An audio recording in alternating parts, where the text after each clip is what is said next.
Hello, hello. We are knee deep in our summer shift series. I'm Brett Caldwell, Natascha Tello. How are you? I am fantastic. Thanks, Brett. Great to see you all again today. And welcome back to tactic number 5.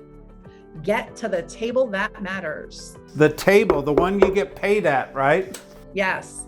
So today's all about conversion. And the best way to explain conversion is everybody has a goal, and we usually walk people through an economic model that says, if you want to make this amount of money, you need to go on this many appointments. And if I know I need to go on this many appointments, but I'm not having that many appointments, I probably have a lead generation problem, meaning I'm not creating enough leads to get me to the appointments. But if I'm having those appointments, Natascha, and the money's not showing up in my bank account, or I'm not making it to the table often enough, that says I got a conversion problem between those appointments and the actual paydays, right? And really that's what we're talking about today is the skill set of lead conversion. And I'm gonna throw it to you, but we've been talking about this skills-based market and working on being a skills-based agent. Talk to me about being a skills-based agent around lead conversion. I think more than ever, this is where practice really comes in. And so whether you take your scripts and dialogues and you start practicing at home in front of a mirror, you practice in the car ride to the office, then you get into a role play group in your market center, or maybe a role play group online. There are plenty of them that are existing in our organization right now, but it is truly about practicing. And then you move from that role play into a little bit of a real play where you sit down. One person is the seller, one person is the agent, and you have the opportunity to practice that. So that's where you kind of start to figure out, and I'm going to recommend you video those. It's painful to watch, but it will help you realize where you're going off kilter in that presentation. Yeah. And Natascha, the number one thing we hear is, well, this doesn't sound like me. How would you respond to that? I would say it doesn't sound like you initially, but that's okay, because what you want to do is once you've mastered it, it's going to become you, right? So first you've got to practice it.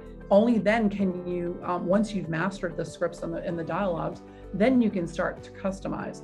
But we don't want to get fancy until we actually are knowledgeable and read behind it. Yeah. And it'd be no different than if I'm right-handed trying to write my name left-handed. It's very unnatural. But I promise you, over time, I could probably get pretty good at it. But it would take a lot of effort and practice.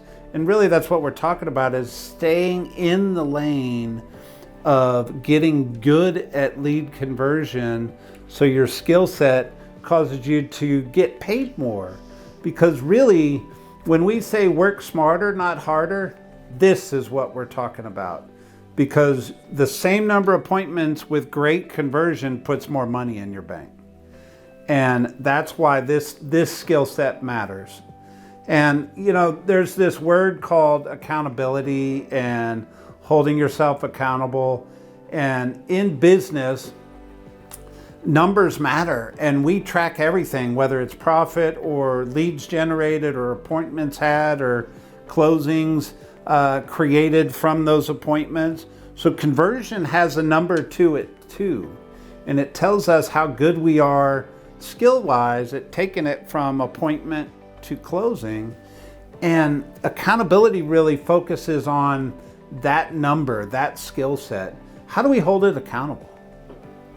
Brett, the way I look at it is as an agent, I've had a coach since the very early days of my real estate career. As a matter of fact, within the first year.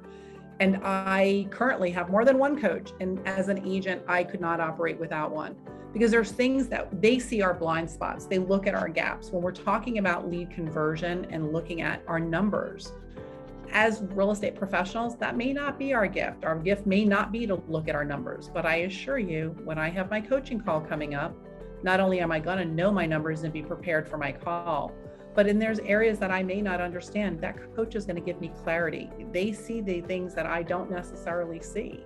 That's why coaching relationship is so critically important and can really help in this area. Yeah, I think about it like in a boxing analogy, who's in your corner, right?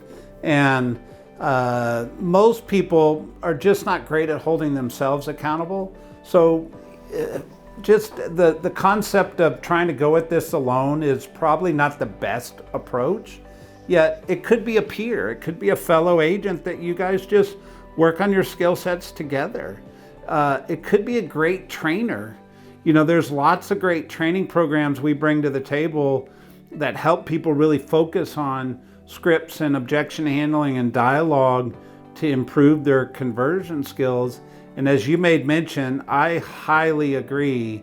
Having a great coach that knows you personally, understands your superpower, understands your weakness, helps you minimize the weakness and maximize the superpower, but ultimately is focusing on helping you drive that skill set to success, is really what this is all about, is having those people in your corner to help you get great at lead conversion. Absolutely.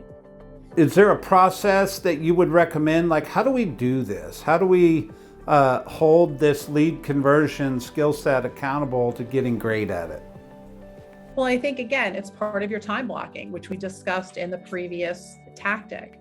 It's ensuring that we are time blocking for our role play and practice, that we're learning how to be better at and get better at the lead conversion part of it. Perfect. So the 3 questions we want you to discuss this week are: 1, lead conversion is a skill worth developing. How are you going to work on your conversion skills?